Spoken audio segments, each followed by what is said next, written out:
মাননীয় স্বরাষ্ট্রমন্ত্রী। মাননীয় স্পিকার, আপনাকে ধন্যবাদ।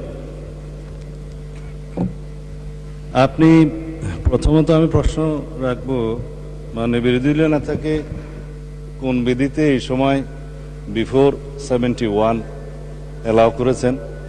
This is my point of order. Second হচ্ছে,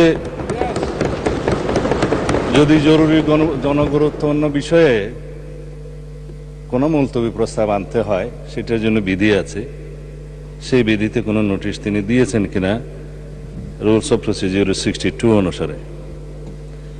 তৃতীয় প্রশ্ন হচ্ছে, যদি জরুরি জনগুরুত্বপূর্ণ বিষয়ে কোনো সংক্ষিপ্ত আলোচনা করতে হয় সেই বিষয়ে বিধি 68 অনুসারে কোনো নোটিশ দিয়েছেন কিনা, এটা হচ্ছে আপনার প্রতি আমার প্রশ্ন। তারপরেও যেহেতু আপনি অ্যালাউ করেছেন, মাননীয় বিরোধী দলীয় নেতা যেহেতু কিছু প্রশ্ন উত্থাপন করেছে, জাতির উদ্দেশ্যে কিছু কথা বলতে হয়, না হলে পরিষ্কার হবে না। তিনি পুরো জুলাই জাতীয় সনদ সংবিধান সংস্কার বাস্তবায়ন আদেশ 2025 টপ টু বটম পড়েছেন, এ টু জেড। এটা আদেশ নম্বর 1/2025, 13 নভেম্বর। আমি হাউসের বাইরে বিভিন্ন জায়গায় আলোচনায় বলেছিলাম, রাষ্ট্রপতি অধ্যাদেশ জারি করতে পারেন যখন হাউস সেশনে থাকে না, আর্টিকেল 93 অনুসারে। এবং এই আর্টিকেল 93 অনুসারে আপনি দেখবেন, মাননীয় স্পিকার, ক্লজ কতে 93(1) ক্লজ ক লেখা আছে, সংবিধানের ধারা পরিবর্তন হবে বা সংবিধান পরিবর্তন হবে এরকম কোনো বিষয় অধ্যাদেশের মাধ্যমে আসতে পারে না, সেটা জায়েজ নাই। রাষ্ট্রপতি অধ্যাদেশও সেটা সংবিধান পরিবর্তনের কোনো বিধান করতে পারেন না। কিন্তু এই যে আদেশ, এই আদেশটা না অধ্যাদেশ না আইন, মাঝামাঝি কি জিনিস সেজন্য আমি বলেছিলাম এটা হয়তো নিউট্রাল জেন্ডার হতে পারে। এনিওয়ে, এটা আমি অসংসদীয় বা আনপার্লামেন্টারি কোনো শব্দ এখানে ইউজ করতে চাই না, এটা বাইরের বক্তৃতা হলে বলা যেত। এই যে আরোপিত আদেশ যেটা তিনি পাঠ করলেন, এই আদেশের তিনি বললেন সেকশন 3-তে জুলাই জাতীয় সনদে অন্তর্ভুক্ত সংবিধান সংস্কার বিষয়ে গণভোট, এবং বলা হয়েছে সেকশন 10-এ পরিষদের অধিবেশন আহ্বান, কোরাম, ভোটদান ইত্যাদি। অর্থাৎ এটা সংবিধান সংস্কার পরিষদের সদস্য হিসেবে তারা অসাংবিধানিকভাবে শপথ নিয়েছেন বটে, সেই পরিষদের আহ্বানের জন্য তিনি রাষ্ট্রপতির আর্টিকেল 72 অনুসারে কনস্টিটিউশনের অধিবেশন আহ্বানের ঘোষণা চাচ্ছেন। এবং তিনি বলেছেন, যেহেতু দুইটি কাজ বাদে বাকিগুলো সব প্রাইম মিনিস্টার রিকমেন্ডেশনে প্রেসিডেন্ট করে থাকেন, এবং একইভাবে এই সংসদের আহ্বানও তিনি করেছেন প্রধানমন্ত্রীর পরামর্শ অনুযায়ী আর্টিকেল 72 অনুসারে। তো এইখানে প্রেসিডেন্টের ক্ষমতা যে প্রধানমন্ত্রী পরামর্শ দিয়েছেন, তিনি জাতীয় সংসদের অধিবেশন আহ্বান করবেন, নির্ধারণ করবেন, করেছেন। আর্টিকেল 73 অনুসারে তিনি ভাষণ দেওয়ার কথা ভাষণ দিয়েছেন। আমাদের বিরোধী দলীয় বন্ধুরা ভাষণ শুনতে চাননি, চলে গিয়েছেন, ভালো কথা। কিন্তু সেই ভাষণের উপর আলোচনার জন্য তিনি কালকে প্রস্তাব করেছেন 50 ঘন্টা বরাদ্দ করা হোক। এখন যদি রাষ্ট্রপতির ভাষণের উপর 50 ঘন্টা আলোচনা হয়, ভালো, সংখ্যা অনুপাতে সেই সময় বরাদ্দ করা হবে, আমরা অ্যাপ্রিসিয়েট করি। কিন্তু এই যে আর্টিকেল 72 অনুসারে সংবিধান সংস্কার পরিষদের যেখানে অস্তিত্ব না থাকায় প্রধানমন্ত্রীও সেটা পরামর্শ দিতে পারেন না রাষ্ট্রপতিকে, রাষ্ট্রপতিও সেই অধিবেশন আহ্বান করতে পারেন না, বিধায় সে করেননি। তা এখন যদি তাদের প্রশ্ন অনুসারে এই আদেশটা যদি বৈধ হয়, রাষ্ট্রপতি যে আদেশটা জারি করেছেন সেটা যদি সাংবিধানিক হয়, সেটা আমরা এখানে আলোচনা করতে পারি। ইদানিং একটা আলোচিত বিষয় হয়েছে, জুডিশিয়ারিতে সেটা আপিল হয়েছে, রিট হয়েছে, এই সংবিধান সংস্কার বাস্তবায়ন আদেশ এইটা এবং গণভোটের সার্টেন পোর্শন, কেন আনকনস্টিটিউশনাল ডিক্লেয়ার করা হবে না সেই মর্মে রুলও জারি করা হয়েছে শুনলাম।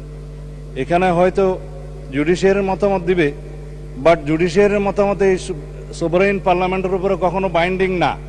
কিন্তু এই সোভারেইন পার্লামেন্ট কখনো আবার এমন কোনো আইন প্রণয়ন করতে পারে না যেটা জুডিশিয়ারিতে যে চ্যালেঞ্জ হয়ে নাল অ্যান্ড ভয়েড হয়ে যাবে, আল্ট্রাভায়ার্স টু দি কনস্টিটিউশন হয়ে যাবে।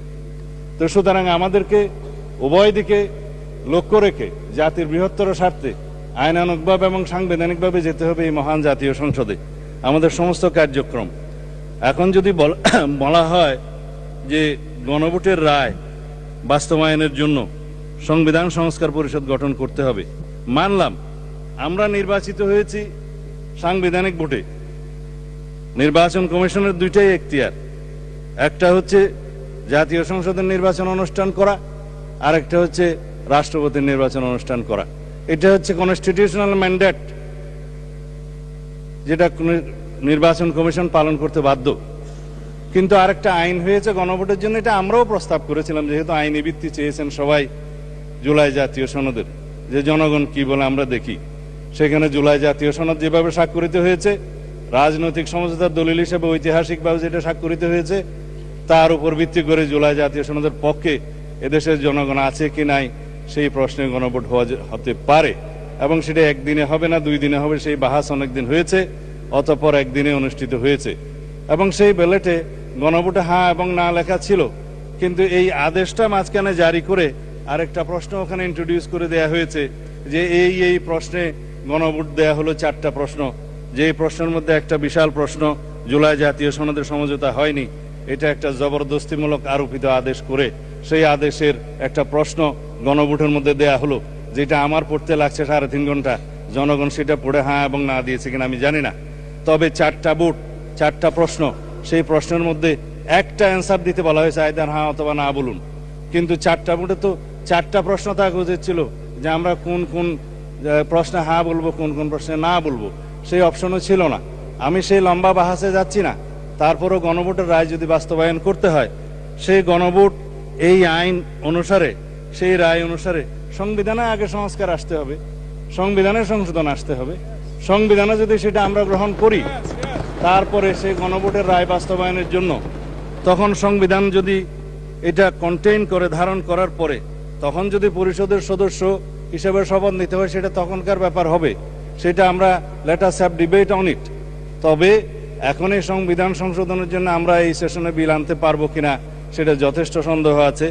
এই কারণে যে 133টা অধ্যাদেশ এখানে উত্থাপিত হয়েছে প্রথম দিনে, আজকে হয়তো মাননীয় আইনমন্ত্রী সেগুলা বিশেষ কমিটি দেওয়ার জন্য প্রস্তাব করতে পারেন, তারপরে সেটা স্ক্রুটিনি হবে, রিপোর্ট পেশ হবে, সময় আছে 30 দিন। এটা কোনো কার্য দিবস নয়, পঞ্জিকা দিবস। 30 দিনের মধ্যে এই অধ্যাদেশগুলো সম্পর্কে আমাদেরকে ফয়সালা করতে হবে। এখন সেই অধ্যাদেশগুলো ফয়সালা করতে যেয়ে 15 দিন এখন লম্বা ছুটিতে, 29 তারিখের আগে আপনি আর সেশন করতে পারছেন না আজকের পরে, তখন এগুলো করতে করতে এই সেশন চলে যাবে। তারপরের সেশনে আপনার বাজেট অধিবেশন, বাজেট অধিবেশনের সময় যদি আপনারা অ্যালাউ করেন যে সংবিধান সংশোধনের বিষয়ে এই হাউস সিদ্ধান্ত নেয়, কার্য উপদেষ্টা কমিটিতে যদি সিদ্ধান্ত হয়, তখন বাজেটের এই সেশনের মধ্যেও সংবিধান সংশোধনের জন্য কমিটি করে তারা এই জুলাই জাতীয় সনদকে সেখানে ধারণ করে সংবিধান সংশোধনের জন্য বিল উত্থাপন করতে পারে। সেই বিলটা তারপর আলোচনা হবে, পাশ হবে, সেটা তখন সেই সেশনে করা যাবে কিনা আপনারা সিদ্ধান্ত নেবেন। আমি পজিটিভলি যাচ্ছি, আমি কোনো কিছু অস্বীকার করছি না। জনরায়কে সম্মান দিতে হবে, কিন্তু সেটা সাংবিধানিকভাবে দিতে হবে, আইনগতভাবে দিতে হবে। এখানে ইমোশনের কোনো জায়গা নেই। রাষ্ট্র ইমোশন দিয়ে চলে না, রাষ্ট্র চলে সংবিধান দিয়ে, আইন দিয়ে, কানুন দিয়ে। তা আমরা সেভাবে যাই।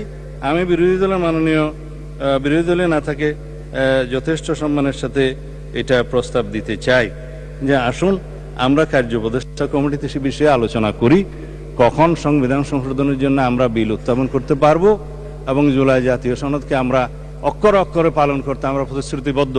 আমরা জাতির কাছে অঙ্গীকার করেছি যে জুলাই জাতীয় সনদ ঐতিহাসিকভাবে যেভাবে স্বাক্ষরিত হয়েছে, রাজনৈতিক সমঝোতার দলিল হিসেবে তার প্রতিটি শব্দকে আমরা সম্মান করি। কিন্তু জুলাই জাতীয় সনদের বাইরে আরোপিত কোনো আদেশ দিয়ে, কোনো অবৈধ আদেশ দিয়ে সেটা কোনো সংবিধান সংশোধন করা যায় কিনা সেটা একটা বিশাল আইনি প্রশ্ন, সাংবিধানিক প্রশ্ন। সেটাও আমরা ডিবেট করি, আলোচনা করি, আমরা কার্য উপদেষ্টা কমিটিতে আলোচনা করি। এবং সংবিধান সংশোধনের জন্য আমরা বিল উত্থাপন করি, সেই বিল আমরা সমঝোতার ভিত্তিতে এই মহান হাউজে গ্রহণ করি। তারপরে এই সংবিধান অনুসারে রাষ্ট্র পরিচালিত হবে এবং ইনশাআল্লাহ আমরা সংবিধান মেনেই এই পর্যন্ত এসেছি এবং সংবিধান মেনে চলবো। সামনের দিনগুলোতে আমরা সাংবিধানিকভাবে এই রাষ্ট্রকে এগিয়ে নিয়ে যাব। ধন্যবাদ মাননীয় স্পিকার।